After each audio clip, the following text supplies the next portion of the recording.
Reka nsubire ndagwe kaze nshuti munywanyi wacu ndagwe mwiriwe canke mwaramutse bivanye naho muherereye kuri mwe mwese mumviriza amakuru n'ibiganiro dutambutsa kuri imbonesha kure yacu ari no yanyu ya Burundi News TV. Ndabwira ukuri igihugu cacu Burundi ni igihugu kitezukirwa mu ntambara bivanye nuko gushika ngubu ibintu vyabihejeje gukomera cyane. Umukuru w'igihugu nyene cubare General Major Evariste Ndayishimiye mu misi yaheze yahabwaga agasopo nanone n'abakuru b'ibihugu batandukanye, ariko gushika ubu yaciye arenga ku ngingo na cane ko yagirizwa kuba yararenze ku masezerano ya Afrika y'ubuseruko mu bijanye n'uburyo nanone yarungitse nanone abasirikare b'u Burundi muri Republika iharanira intwaro rusangi ya Kongo. Akanya rero amakuru akomeye cyane yeje kudushikira arateye ubwoba nyuma y'itangazo rikomeye cyane rihejeje gushirwa ahagaragara n'igisirikare c'u Burundi. Reka rero nsubire ndagukengurukiye cyane inshuti munywanyi uri waje gupyonda ijambo sabone ko batarabikora akaniko karyondo gusoma no kumusi video urabanditse ijambo sabone upyonde ko uracona arakazojyana nyene upyonde ko hama tuje turabana amakuru y'ibiganiro dutambutsa kuri Burundi News TV. Ndagwaye ikaze kuri wumviriza amakuru yacu herereye irya nino ku migabane y'amakungu ya kure, abatwumviriza muherereye irya nino mu karere k'ibiyaga binini. Eka ndagwaye ikaze inshuti munywanyi wacu kuri wumviriza amakuru yacu uherereye ngaha mu gihugu cacu c'u Burundi mu makomine ajya atandukanye mu bisata bitandukanye by'igihugu. Turabaye ikaze muri aya makuru adushikiye aka kanya. Gushika ubu rero nizere ko umerewe neza aho uherereye hose wumviriza aya makuru n'ibiganiro dutambutsa kuri Burundi News TV. Ingingo nkuru turazifatira ku makuru akomeye cyane ayijeje kudushikira ngaha mu gihugu c'u Burundi. Mu misi yahera umukuru w'igihugu nyene cubare General Major Evariste Ndayishimiye yagiranye ibiganiro na mugenzi we wa Congo Felix Antoine Tshisekedi, ariko gushika ubu rero umwanya ku mwanya murashobora kumviriza ibintu bikomeye cyane yuko abasirikare bacu b'u Burundi twarungitse guhangana n'umwari wa M23 kugwana intambara badatahura. Gushika ubu rero bamwe nkuko babitomora bashobora gufatwa nk'imboye nanone nk'imfungwa z'intambara nkuko amasoko yacu avyemeza, mu gihe Felix Antoine Tshisekedi atobandanya mu kurongora igihugu ca Republika iharanira intwaro rusangi ya Kongo. Icyo banigishika ni vyose ku mukuru w'igihugu nyene cubare General Major Evariste Ndayishimiye bivanye nuko amakuru akomeye cyane avuye mu bihugu bibanyi bitandukanye nanone ari amakuru adahumuriza. Gushika ubu rero biravugwa yuko rero umutekano ukomeye cyane na cyane mwishamba cimeza ry'ikibira nkuko amasoko yacu avyemeza.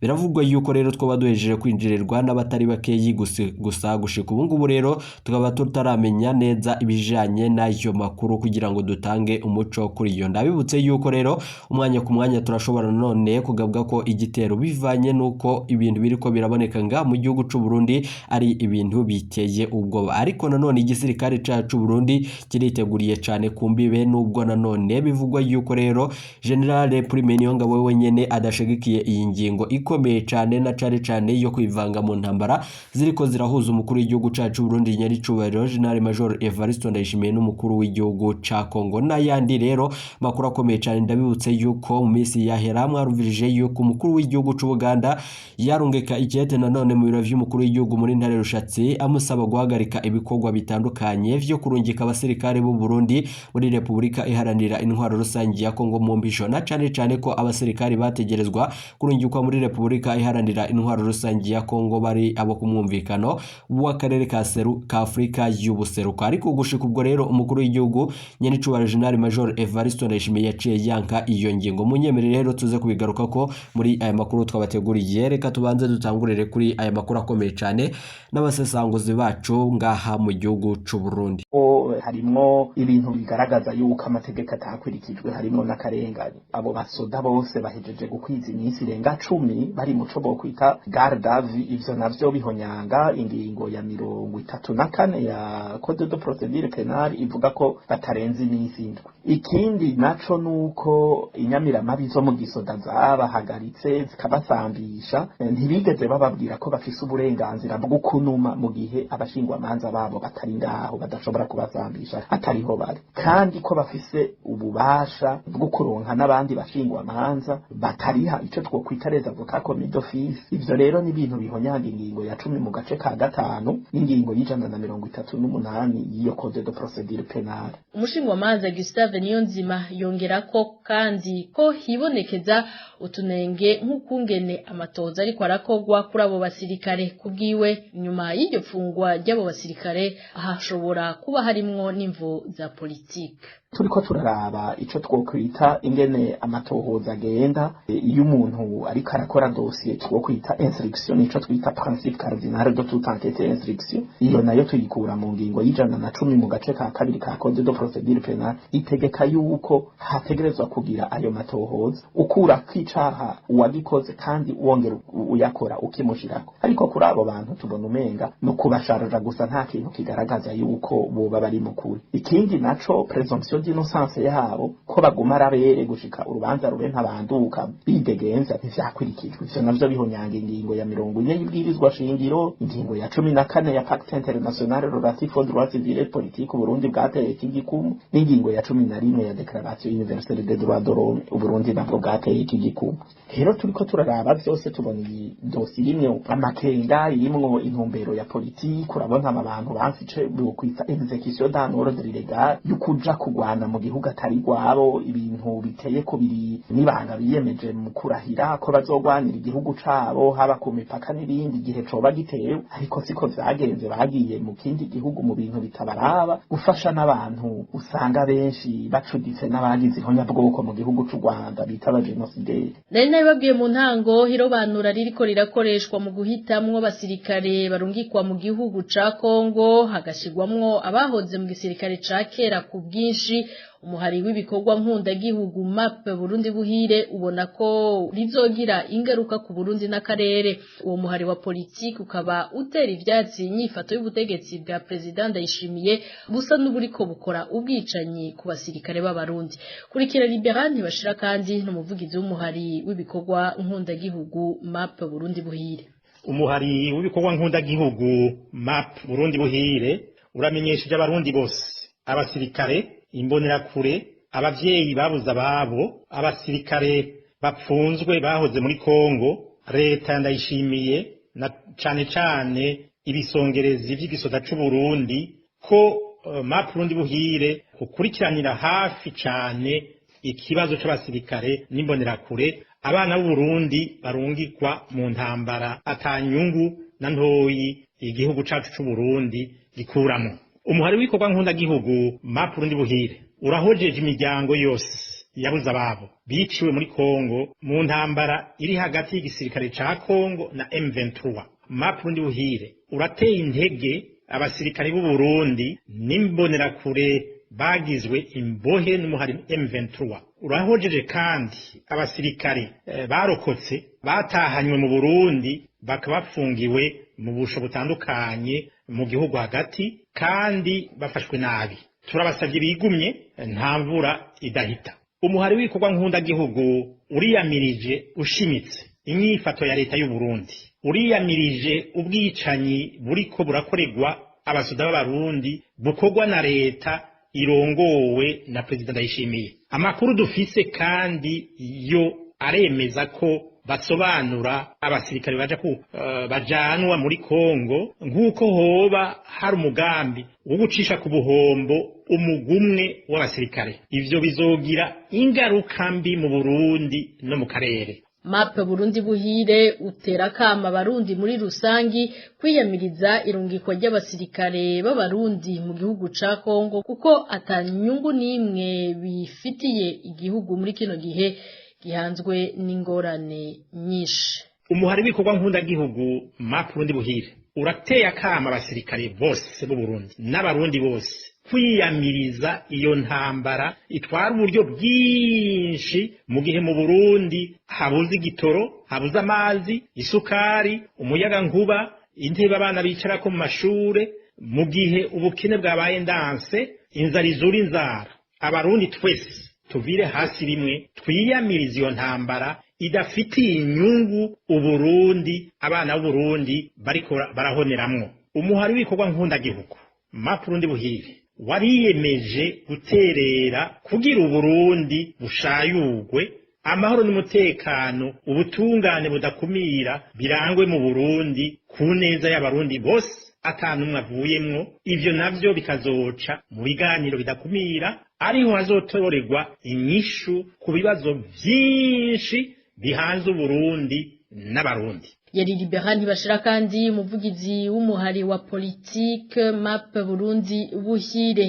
Abantu bane barishwe na batatu barahagaritswe hadakurikijwe amategeko mu mihingo itandukanye y'igihugu mu ndwi yo kuva ku igenekezo rya 11 gushika ku rya 17 umwaka wa 2023. Ivyo ni bimwe biri mu cegeranyo nimero 400 c'umuhari uharanira iyubahirizwa ry'agateka kazina muntu iteka.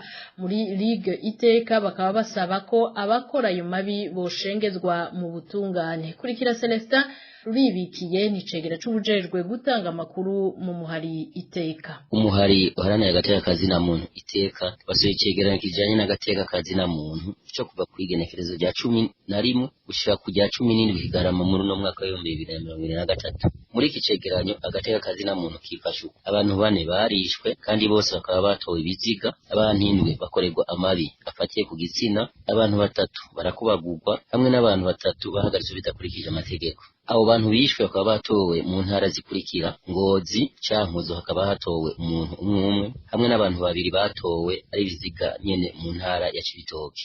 Iki cegeranyo kiravuga abakoze ayo mabi akaba ari bamwe mu bagize urwego rw'imbonerakure, abari mu rwego rw'iperereza, mu bapolisi hamwe n'abari mu ntwaro. Muri iki cegeranyo turavugamwo kandi ivyerekeye politiki, ubutunzi hamwe n'umutekano. Umuhari uharanira agateka kazina muntu iteka ukarangiza usaba leta y'u Burundi gukurikirana abagirwa n'aya mabi bakabashengeza imbere y'ubutungane.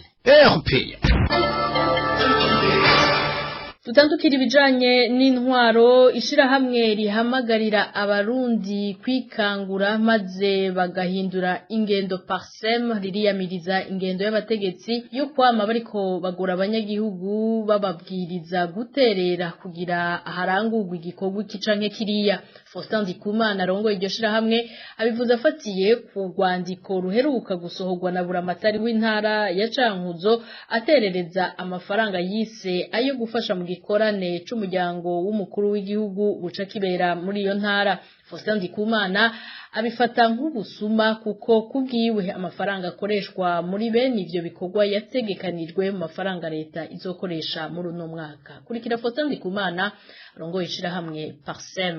Mwishirahamwe Parsem twagomba gusura kwiyamiriza twivuye inyuma ingendo y'abategetsi bafashe kuza baratoza amahera mu Barundi mu banyagihugu menshi atabitaze tanzwa takintu na kimwe afatiye ko bagatora nkagira tozwe iki nta raporo bazotanga ingene yakoreshejwe muri ubukene hoho umuntu akaza akatoza amahera mu bantu niki n'ibintu igwe guhagarara. Ubwa mbere mu itegeko rigwanya ibiturire ingendo bene iyo irabujijwe, infrastructure zirabujije gutoza amahera, gutoza amanda arenze amategeko, gutoza amahera ataho yanditse. Itegeko riyo amafaranga ikoresha ku mwaka riraza. Nico gituba twagira dusabe guverineri wo mu Cankuzo iyo ngendo ayihagarike gutoza amahera mu bantu. Kandi twagira tumubwire neza yuko muri bije y'igihugu ubu hari amafaranga yagenewe ivyo bikorwa. Mu mafaranga leta izokoresha umwaka amafaranga yagenewe ivyo bikorwa byo gushimira Imana ico bitare Pierre d'Action de Grâce. Biri ayo mafaranga arimo.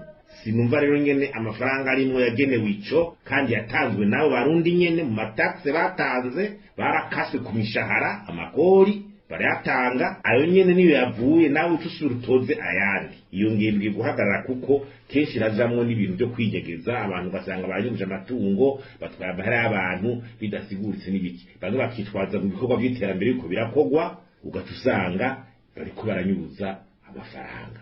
Ivyo rero bikwiye guhagarara kandi turasabye ko n'abategetsi bo hejuru bo bihagarika bakabuza abo bantu bitagise dozere ngo nukwerekana ko bakunze ibintu mugabo ari gutoza amahera atawifatiye. I province yonyene nta na entité nta personnalité juridique ifise. Ivyo rero nibaza yuko ahubwo vyo hagara bitosubira kuko mbere mu nyobera tena bigaciye hagakandamizo ko umuntu wese yumira ngo ntegetse amahera ankorwa tusanga nayo mafaranga batuza nibo baya fixa. Niba nabasaba n'umuntu ati ico umuntu yoshobora kuruga oya that fixa d'avance naho cyo igihumbi n'amajana 5 nta burenganzira umuntu afite bwo yatoza abanyagihugu ataho afatiye cyane ukayatoza umengo ni ugahato. Faustin Ndikumana yibutsa ko amafaranga yategekanirijwe ico gikorwa muri uyu mwaka ari imiliyoni 300 y'amafaranga y'amarundi.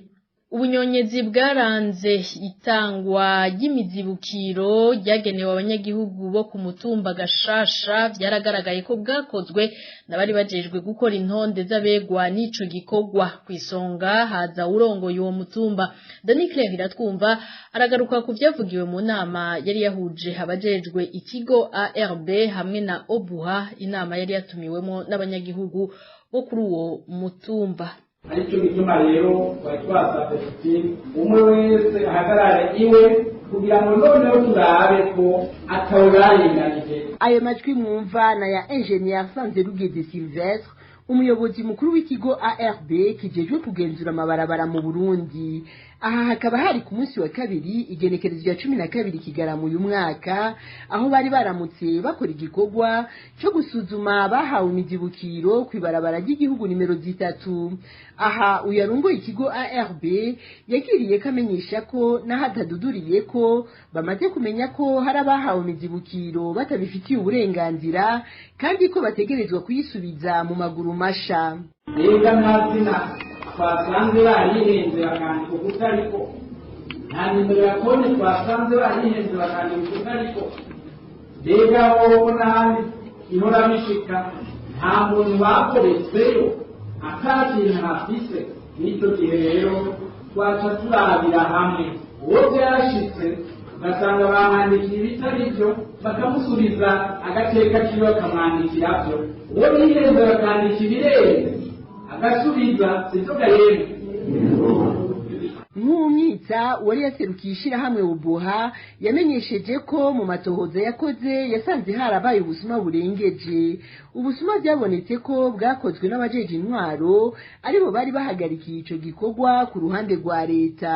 Kuba umuyobozi abatwara bakuye kuronka ngabo barashobora kuza babuzumwe bavuye ko bari kumwe ibikorwa byanyera harimo turatangura inzu ku nzu kuko hari n'abigoze twebwe ntibatwandika. Ibibazo rero bihari badashaka gushyira ahabona ngabo harabatwemereye imitwe bikanga ku mugaragaro. Mugabo icyo twabonye nuko hari n'abantu bapimiwe amazu batwaye n'amafaranga barundi barayemera biciye ku mukozi leta yatumye. Abo nabo twabandi nibaza ko igikorwa gikurikira kizoba aricyo bagiye kwishyuza ayo mafaranga kuko muzoyagumana. Icyo gikorwa umuyobozi mukuru yadutumye dutunganirize uwapfiriwe nabi n'uwapfiriwe akarenza asubize. Icyo ni igikorwa badutumye kandi tuzakirangura. Uyu mutwara atabonetse yobarindagije Imana Frida arongoye umutumba Gashasha nk'uko isoko rya RP yari bimenyesha. Uyo nawe akaba yagirizwa kuba yanyuruje amafaranga agera ku miliyoni 150 z'amarundi biciye mu kwandika amazina y'abantu bataba kuri uyo mutumba be no gutanga igitigiri kirenze c'imizibukiro. Mu mazina y'abari muri ayo manyanga RP ya ikaba yarashoboye kumenyamwo ayagera ku 9. Umugwi wa mbere ugizwe n'abahawe umuzibukiro kandi bataba ku mutumba Gashasha. Abo nabo ni Kavakure Emmanuel yahawe miliyoni 28, Badiruwiha Wilson yahawe miliyoni 27, Kesekimana Claudine yarose nawe nyene miliyoni 27, Bangirinama Didiane yahawe miliyoni 18 hamwe na Ntirumuri Kwariba yarose miliyoni 27. Umugwi ugira kabiri ugizwe n'umukuru w'umutumba Gashasha Ndagijimana Frida yaronkejwe miliyoni 50 ku nzu zibiri zitanamwegukira. Uwanyuma ukaburimwo abanyagihugu baba by'ukuri aho ku mutumba Gashasha ariko bakaba baronkejwe umuzibukiro urengeye kure niyo iyo babwirizwa kuronka.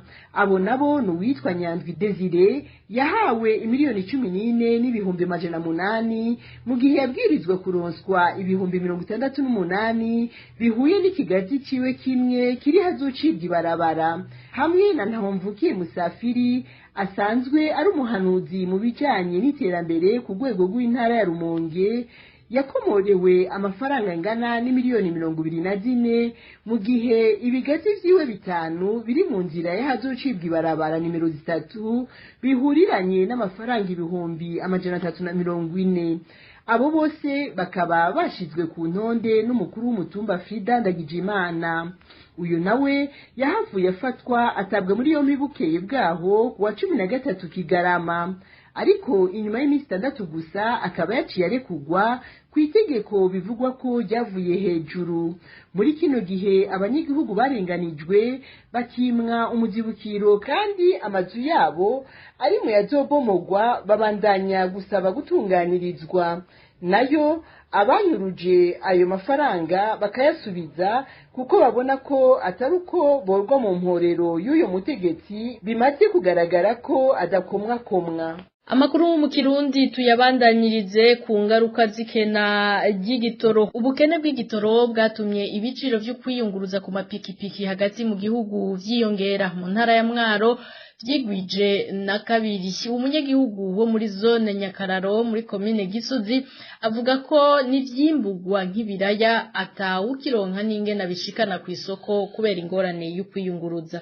Kuzudumbura ubuye n'imazi twaravye kusinyakara y'ibihumbi 6 n'ibihumbi ubuye ni hagati y'ibihumbi 10 n'ibihumbi 15 moto y'abahoze z'umwaro kuri 2 ubu ni 5 6 bakudenge n'ibihumbi gushimwa barabikwaka umva nta giciro kiri abereka ikihari ibintu vyabaye nabi nta mazi umuntu akija ko byose sibona ko byazinze bavuga ko igitoro kitari kandi kw'isoko mpuzamakungu cuzuye mugabo kikabura mu Burundi habonetse lisansi yashabura mazutu nuko bimeze n'intwaro nta kantu naho ngera ni mu gisagara hose nuko ubu n'ibiraya vyahora bigurwa kubera ikamyo zitora zitakiza wisoma ukabibura n'umuntu aguha n'igihombo ryawugura ku cabiri ubu bariko bakwinjiriza igihombo ni ukuvuga bo kubwira igihombo bashobora barabibika ati tudaho imodoka zizoyironkera ziryo si n'ubuhombe uraga abantu b'intwaro batunzwe n'ibiraya ivyo vyari bishobora kuba ari vyo uramwo amafaranga igitoro cobura kitabuze kuzoga mpuzamakungu haba hari ingorane no kudutabariza aho ko ico gitoro coboneka kino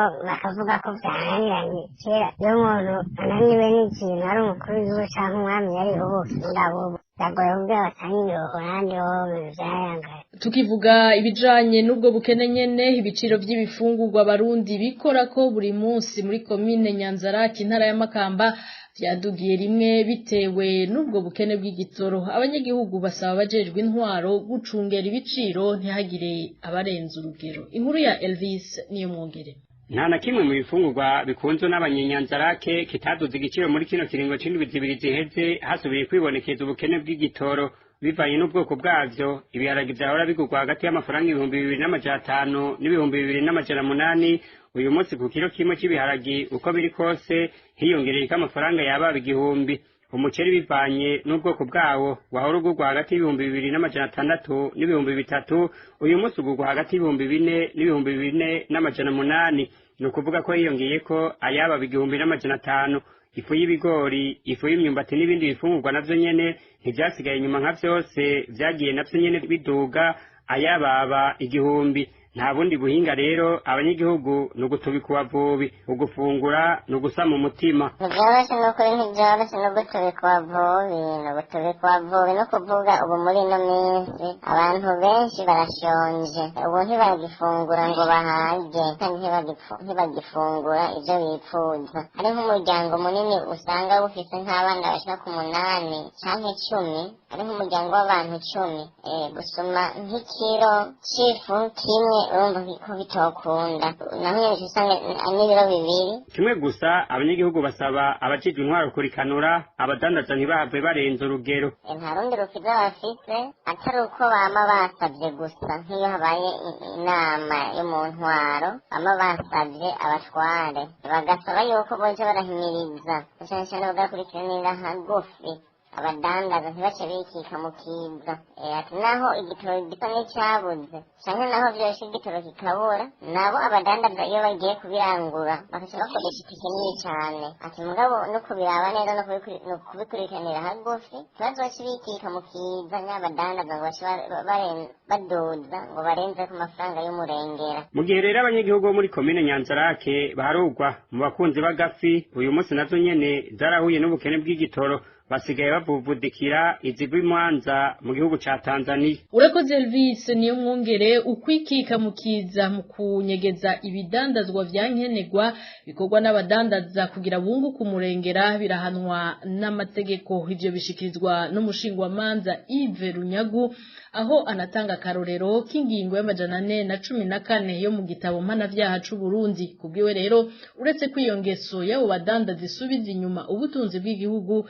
ibuza n'abanyagihugu kuronka ivyo bakeneye ku giciro kibayabaye. Umushingwamanza Yves Runyagu ku bijanye n'ikibazo c'abadandaza banyegeza ibidandazwa bimwe bimwe kugira ngo mu nyuma nkumbure bashobora kubiduza ko ibiciro baronka inyungu z'umurengera. Bwa mbere ho ico twavuga ko nuko nta bisanzwe birimwo birakorwa mu Burundi nkuko bikorwa n'ahandi. Umuntu wese yari umucuruzi amarondera kunguka byinshi kandi mu mwanya muto. Ivyo rero vyitwa fenomene ya speculation ni bisanzwe birakorwa ariko si kuvuga ko ari vyiza canke ko birekuwe. Umuntu asomye neza igitabo kirimo amategeko mpanavyaha y'u Burundi urasanga ko hariho ingingo zijanye no guhana abantu bonona canke babuza ko ubutunzi bw'igihugu bugenda neza. Kandi uravye nko mu ngingo y'amajana 414 biraboneka neza ko hariho uburyo bwo guhana abo bantu baba bakora ibintu nk'ivyo, na cane ko ari ibintu usanga biza bikonona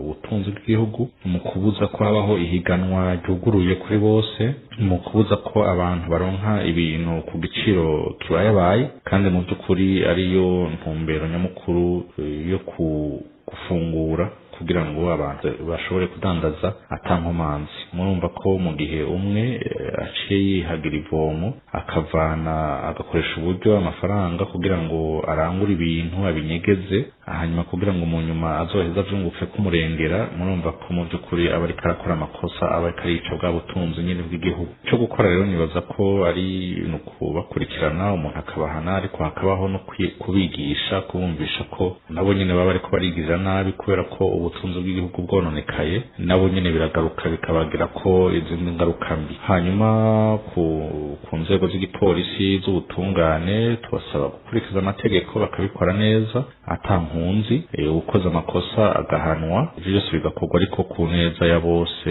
atavyo kugirira nabi bamwe canke abandi, hanyuma ngo abandi nabo barike. Twibaza ko bikora neza bakareka gushiramwo ibyankunzi, ukoze ikosa karihanirwa ku gatwe kiwe, hanyuma abandi bagashobora gukora mu mwidegenzo. Ivyo umushinwamanza Yves Runyagu wabishikirije nyuma yaho abadandaza batatu bo muri komine n'intara ya Kirundo bafatiwe umwe yanyegeje imifuka irenga 10 y'isukari, mu nyuma bakarekugwa bamaze umunsi umwe mu gasho. Mu kanya turatandukira igice ca kabiri ari naco ca nyuma.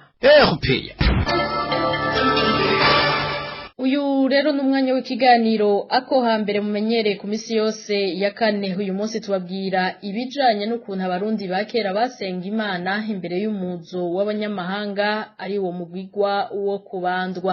Abatumire bacu bakaza kudusigurira kubandwa ico arico hamwe n'ivyagenderwa ko muri uwo mugigwa. Ikiganiro ako hambere mwagiteguriwe kandi mugishikirizwa na Vicky Chris Ninteretse.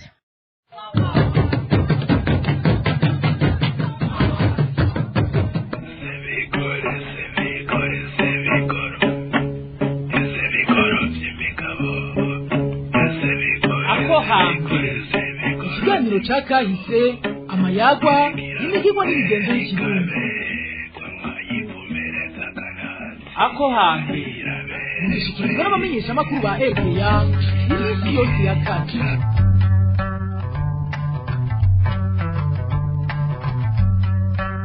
Ndabaramukije amahoro y'Imana nshuti bakunzi b'ibiganiro ca kuri radio RPA ijwi ry'abanyagihugu, na cane cane ikiganiro ako hambere.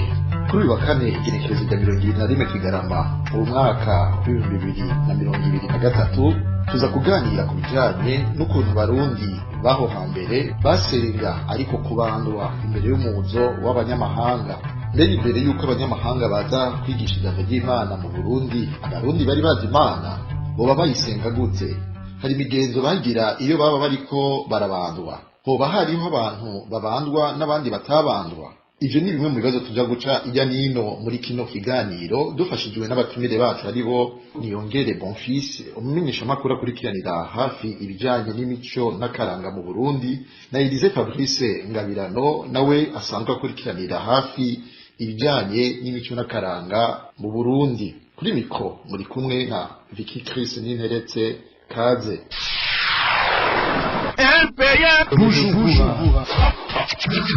Ndakunda RPA kubera arizwi ry'abanyagihugu. Ndasubiye kubaramutsa kuva na kera na rindi imbere y'uko abanyamahanga canke abazungu b'abamissionari baza kwigisha ijambo ry'Imana mu Burundi, abarundi bari basanzwe bazi Imana kandi bafise n'uburyo bayisengamwo. Umutumire wacu Elise Fabrice Ngabirano aratubwira uko aho hambere bari bazi Imana n'ingene bayemera bifitanye isano na kino gihe.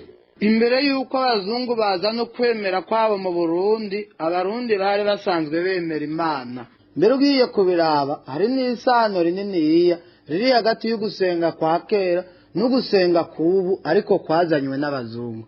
Icambere coco abarundi ba kera baremera ko Imana ari imwe rudende kandi ari Imana itaboneka.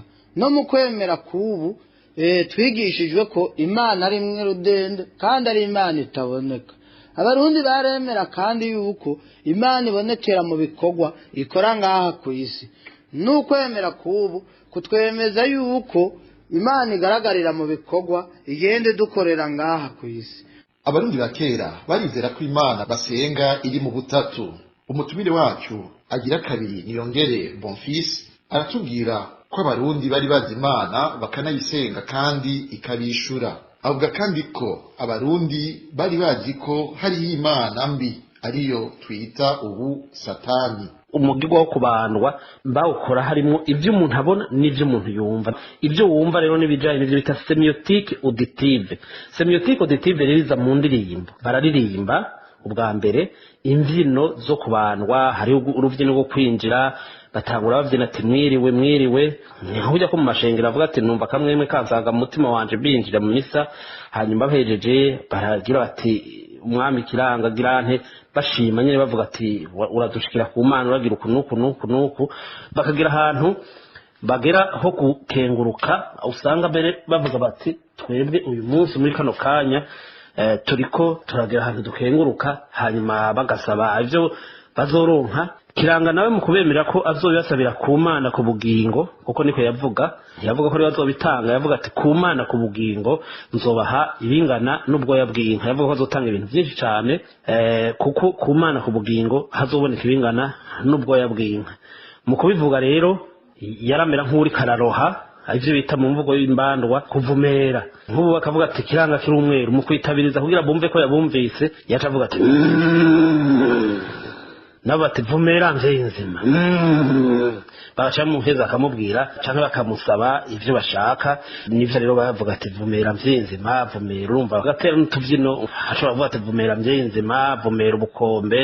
Bafasha kuvuga ngo ubukombe, vumera uri umuntu munini cyane, uri umuntu akomeye. Nico gituma umugirwa nk'uwu udakwiye kwibagiranwa, ahubwo bakwiye kuwibutsa bakawigisha, bakababwira bati mu bihugu byinshi vyo muri Afrika basenga ibikoko, bagasenga ibyo kwitana iminsi canke ibiti, mbere si muri Afrika gusa no muri Aziya n'ahandi n'ukwezi canke iki. Twebwe mu Burundi no mu Rwanda gushika muri za Ethiopia hose twaremera ko Imana ari imwe nsa, ifite abapersona batatu, Rugira, Gacumu na Kabando. Nkuko bavuga ati Imana Data, Imana Mwana, Imana Mutima Mweranda. Muri iyo mugirwa wo kubantu bamaze kubona ko Imana ifise abapersona batatu, baranemera kandi ko hariho Imana mbi, Imana ikora ibibi, yayindi ca kuri cagishiye ku kagoro. Iyo Mana bakayita guba gwa bigata. Iyo Mana bakayita Imana igira nabi, itagira neza, atari rurema, atari rutanga. Iyo rero mu ndinganizo y'ubu twoyita Satani. Ivyo vyakagoro twovyita ibidayimoni. Rero nuko vyagiye biba abantu bakama bazi